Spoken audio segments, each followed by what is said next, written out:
বন্ধুরা, সপ্তাহের প্রথম দিনের খেলার খবরে আমি মৌসুমী রয়েছি আপনাদের সঙ্গে। শুরু করছি আজকের খেলা আর খেলা। ফুটবলের ডায়েরি নিবেদন করছে সংবাদ প্রতিদিন। লক্ষ্য 2027 সালের এশিয়ান কাপ। তার আগে যোগ্যতা অর্জন পর্বে ফাইনাল রাউন্ডে বাধা টপকাতে হবে ভারতীয় ফুটবল দলকে। সেই রাউন্ডে ড্র অনুষ্ঠিত হবে। ভারত প্লট একে আছে 24টি দলকে 6টি গ্রুপে ভাগ করা হবে। 25শে মার্চ ঘরের মাঠে অভিযান শুরু করবে ভারত। এমন গুরুত্বপূর্ণ প্রতিযোগিতা প্রস্তুতির রোডম্যাপ তৈরির কাজ শুরু করে দিল সর্বভারতীয় ফুটবল সংস্থা। এই নিয়ে 5 ও 6 ডিসেম্বর দিল্লি ফুটবল হাউসে এআইএফএফ কর্তাদের সঙ্গে আলোচনায় বসেছিল ভারতীয় দলের কোচ মার্লো মার্কুয়েস। সব ঠিক থাকলে আইসিএল লিগ পর্যায়ে শেষ হওয়ার পর 14 মার্চ থেকে প্রস্তুতি শিবির হবে। এশিয়ান কাপের যোগ্যতা অর্জন পর্বে অভিযান শুরুর আগে দীর্ঘমেয়াদী শিবির চান মার্লো মার্কুয়েস। সর্বভারতীয় ফুটবল ফেডারেশনের সভাপতি কল্যাণ চৌবের সঙ্গে দুদিনের বৈঠকে এই পরিকল্পনার কথা জানান ভারতীয় দলের কোচ। এশিয়ান কাপের যোগ্যতা অর্জন পর্বের জন্য 12 মার্চের পর বন্ধ থাকবে আইএসএল এর খেলা। ভারতের প্রথম ম্যাচ 25শে মার্চ। মার্কুস প্রস্তাব দিয়েছেন 14 মার্চ থেকে এএফসি এশিয়ান কাপের জন্য প্রস্তুতি শুরু করার।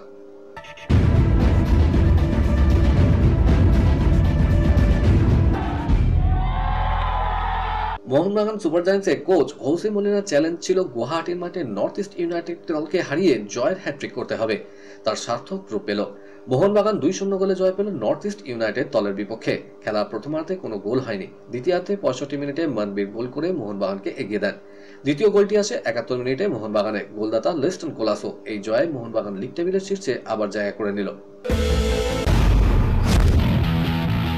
ক্রিকেটের ডায়েরি। অস্ট্রেলিয়ার কাছে হেরে টেস্ট বিশ্বকাপ ফাইনালে ওঠার দৌড়ে পিছিয়ে পড়লেন রোহিত শর্মারা। দিন রাতে টেস্ট হেরে পয়েন্ট তালিকায় শীর্ষস্থান খোয়ালো ভারত। সেই জায়গা দখল করলেন প্যাট কামিন্সরা। শুধু তাই নয়, দক্ষিণ আফ্রিকা থেকেও পিছিয়ে পড়লেন রোহিতরা। ভারতকে হারিয়ে বিশ্ব টেস্ট চ্যাম্পিয়নশিপের পয়েন্ট তালিকায় শীর্ষে উঠে এলো অস্ট্রেলিয়া। কামিন্সরা 14টি টেস্ট খেলে 9টিতে জয় পেয়েছে, একটি ড্র করেছে। সম্ভাব্য সর্বোচ্চ 168 পয়েন্টের মধ্যে কামিন্সদের সংগ্রহ 102, শতাংশের হিসেবে 60.71। এই পয়েন্টের শতাংশ নিরিখে শীর্ষে থাকা দুই দল টেস্ট বিশ্বকাপে ফাইনাল খেলার সুযোগ পায়। দ্বিতীয় স্থানে রয়েছে দক্ষিণ আফ্রিকা। 9টি টেস্ট খেলে তাদের 5টিতে জয়, একটি ড্র। সম্ভাব্য সর্বোচ্চ 108 পয়েন্টের মধ্যে প্রোটিয়াদের সংগ্রহ 64, শতাংশের হিসেবে 59.26। তৃতীয় স্থানে নেমে গেছে ভারত। 16টি টেস্ট খেলার পর রোহিতদের জয় 9টিতে, হার 2টিতে।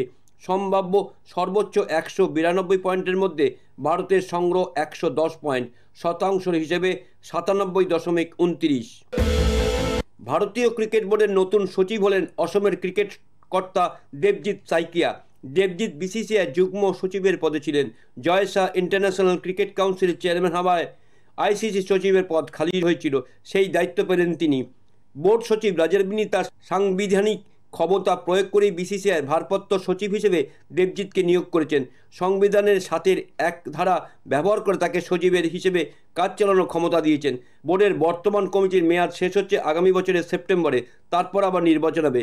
সেই পর্যন্ত সচিবের দায়িত্ব পালন করবেন দেবজিৎ, তবে তার পূর্ব নির্বাচিত হওয়ার সুযোগ থাকবে। ভারতের বিপক্ষে আগুনে বোলিংয়ে অ্যাডিলেডে গোলাপি বলের দিনরাতের টেস্ট 10 উইকেটে জিতেছে অস্ট্রেলিয়া। তাতে 5 ম্যাচে ব্লকবাস্টার টেস্ট সিরিজে 1-1 সমতা ফিরিয়েছে অজি দল। দ্বিতীয় টেস্টে ইনিংস হার এড়াতে পারলেও পরাজয় এড়াতে পারেনি রোহিত শর্মার দল। সফরকারীরা 5 উইকেটে 128 রান নিয়ে দিন শুরু করেছিল। আগের দিনে এই টেস্টের ভাগ্য নির্ধারিত হয়ে গেছিল, তবে ইনিংস হার এড়াতে প্রয়োজন ছিল 29 রান। সেই রান এনে দিতে ভূমিকা রাখেন নীতিশ কুমার রেড্ডি, কিন্তু বেশি দূর যেতে পারেননি সফরকারী দল। তার সর্বোচ্চ 42 রানের সুবাদে ভারতের দ্বিতীয় ইনিংস থামে 175 রানে। অস্ট্রেলিয়ার সামনে লক্ষ্যমাত্রা দাঁড়ায় 19 রানের। সেই লক্ষ্য ওপেনার ওসমান খোয়াজা ও নাথান ম্যাক্সওয়েলই 3.2 ওভারে তুলে ফেলেন। দিনরাতের টেস্টের কথা এলে সেখানে অস্ট্রেলিয়ার আধিপত্যই। 13 ম্যাচে 12টিতেই জিতেছে তারা। তার মধ্যে অ্যাডিলেডেই আছে শতভাগ জয়ের রেকর্ড। চোট সারিয়ে ফিরলেও এখনও লাল বলের ক্রিকেটে তিনি নিয়মিত নন।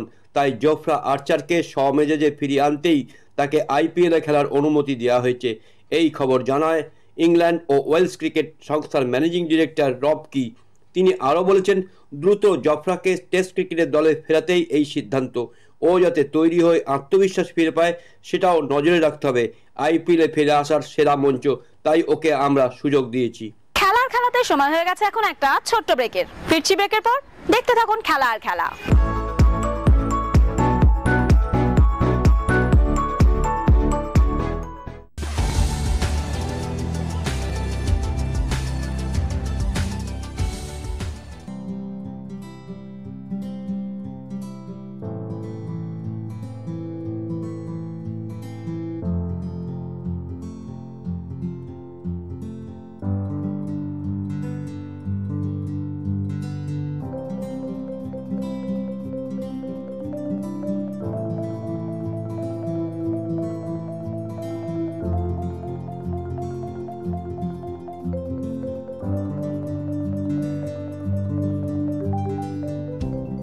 কেআরকে নিউজ মিডিয়া প্রযোজিত সাপ্তাহিক বিনোদনমূলক অনুষ্ঠান বিনোদন.com দেখুন প্রতি শনিবার ঠিক রাত 10:25 আপনাদের প্রিয় চ্যানেল ভিশনে।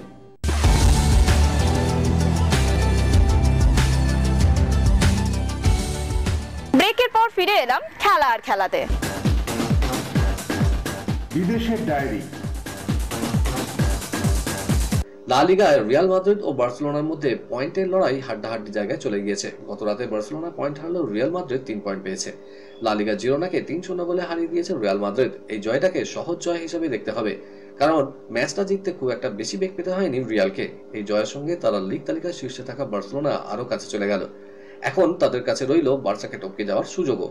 রিয়াল মাদ্রিদের জয়টা এমন দিনে এসছে সেই দিন পয়েন্ট খুইয়েছে বার্সেলোনা, তা ড্র করেছে। বিপক্ষের পয়েন্ট নষ্ট করা ও নিজেদের জয়ের দিনে রিয়ালের স্বস্তি হচ্ছে কিলিয়ান এমবাপে, জুড বেলিংহ্যামের গোল। চ্যাম্পিয়ন্স লিগে রিয়াল মাদ্রিদের খারাপ ফলের অন্যতম কারণ হিসেবে অনেকে এমবাপে ও বেলিংহ্যামের মধ্যেকার বোঝাপড়াকে দায়ী করেছিলেন। এবার 2 তারকা গোল পাওয়ায় তাদের মধ্যে বোঝাপড়া নিয়ে খুশির হাওয়া রিয়াল শিবিরে। 2 প্রধানের ম্যাচের পরে পয়েন্ট তালিকায় শীর্ষেই রয়েছে বার্সেলোনা, 17 ম্যাচ খেলে তাদের পয়েন্ট 38। দ্বিতীয় স্থানে রয়েছে রিয়াল মাদ্রিদ, 16 ম্যাচে তাদের পয়েন্ট 36।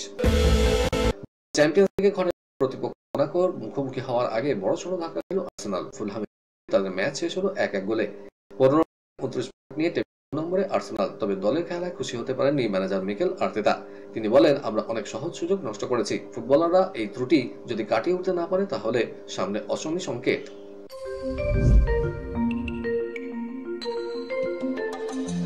ভারতের প্রতিভাবান গ্র্যান্ডমাস্টার অর্জুন এরিগাইজি ভারতীয় দাবার আরও একটি ইতিহাস সৃষ্টি করেছেন। কিংবদন্তি বিশ্বনাথন আনন্দের পর তিনি দ্বিতীয় ভারতীয় যিনি স্বর্ণমানের 2028 এরো রেটিং অতিক্রম করেছেন। অর্জুন এই মাইলফলক অর্জন করেন ইউরোপিয়ান চেস ক্লাব 2024-এ আপলায়ের দলের হয়ে রাশিয়ার দিমিত্রি আন্দ্রেইকিনকে পরাজিত করার পর সাদা ঘুটি দিয়ে খেলতে নেমে এই জয় তুলে আনেন তিনি। অর্জুন বর্তমানে বিশ্বের লাইভ রেটিং তালিকায় 3 নম্বরে উঠে এসেছেন।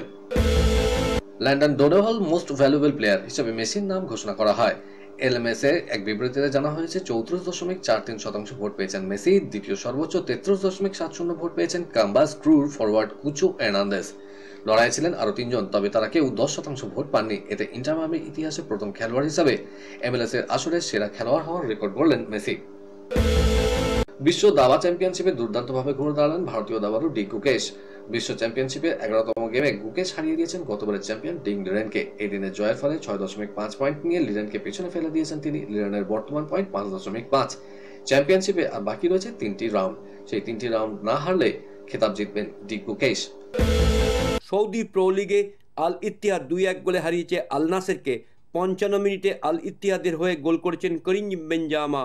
2 মিনিটের মধ্যেই ম্যাচে সমতা ফিরিয়ে আনেন ক্রিস্টিয়ানো রোনাল্ডো, কিন্তু শেষ লগ্নে স্টিভন বেরগাইন গোল করে জয় নিশ্চিত করে দেয় আল ইত্তিহাদের।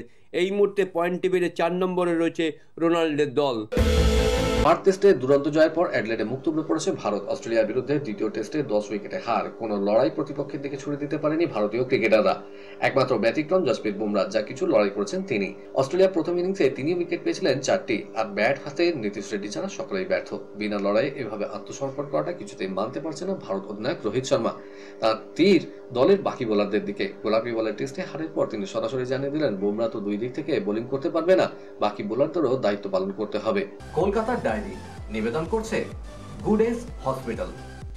ম্যানেজমেন্টের কাছে একজন স্ট্রাইকার এবং একজন ডিফেন্ডার চাইলেন East Bengal coach Oscar Bruzon. আর সেই সূত্র ধরেই ফের ব্রাজিলিয়ান স্ট্রাইকার রবসন ডিসিলভার নাম ভেসে উঠছে লাল হলদে। কারণ বাংলাদেশের বসুন্ধরা কিংস থেকে নভেম্বরের শেষ সপ্তাহে চুক্তি ছিন্ন করেছেন ব্রাজিলিয়ান এই স্ট্রাইকার। তাই অস্কার ব্রুজোর দাবি মেনে রবসনের ইস্ট বেঙ্গল আসার সম্ভাবনা উজ্জ্বল হয়ে উঠছে। একই সঙ্গে এখনো পর্যন্ত কোনো নাম ঠিকানা না হলেও খোঁজ করা হচ্ছে এমন একজন ডিফেন্ডারকেও। বলাই বাহুল্য সেক্ষেত্রে কাদের ছেড়ে দেওয়া যেতে পারে। তবে যতক্ষণ না নতুন ফুটবলারের চুক্তি হচ্ছে, চুক্তি বাতিলের তালিকায় থাকা 2 ফুটবলারের নাম সরকারিভাবে বলছে না ইস্ট বেঙ্গল। একটাই কারণ, সেক্ষেত্রে সামনের ম্যাচগুলোতে দলে প্রভাব পড়তে পারে। কিন্তু নাম দুটো যে ক্লেটন এবং হিজাজি, তা বলাই বাহুল্য। অস্কার ব্রুজোর হাতে পড়ে মাঠের বাইরে এবং মাঠে অনেকটাই বদলে গিয়েছে ইস্ট বেঙ্গল। চেন্নাই এফসি পরেই পরপর 3টে ম্যাচ ওড়িশা, পাঞ্জাব এফসি এবং জামশেদপুরের বিরুদ্ধে ঘরের মাঠে খেলবে। লাল হলুদ কোচ মনে করছেন সুপার 6-এ যাওয়ার জন্য ঘরের মাঠে এই 3টে ম্যাচ সবচেয়ে গুরুত্বপূর্ণ। এরপরেই বোঝা যাবে এই মরশুমে ইন্ডিয়ান সুপার লিগে ঠিক কোন জায়গায় পৌঁছাতে পারে ইস্ট বেঙ্গল। কলকাতার ডায়েরি নিবেদন করলো গুডেস হসপিটাল। খেলার খেলা আজকের মতো এই পর্যন্তই। আবার দেখা হবে আগামীকাল ঠিক এই সময় এই চ্যানেলে। টাটা।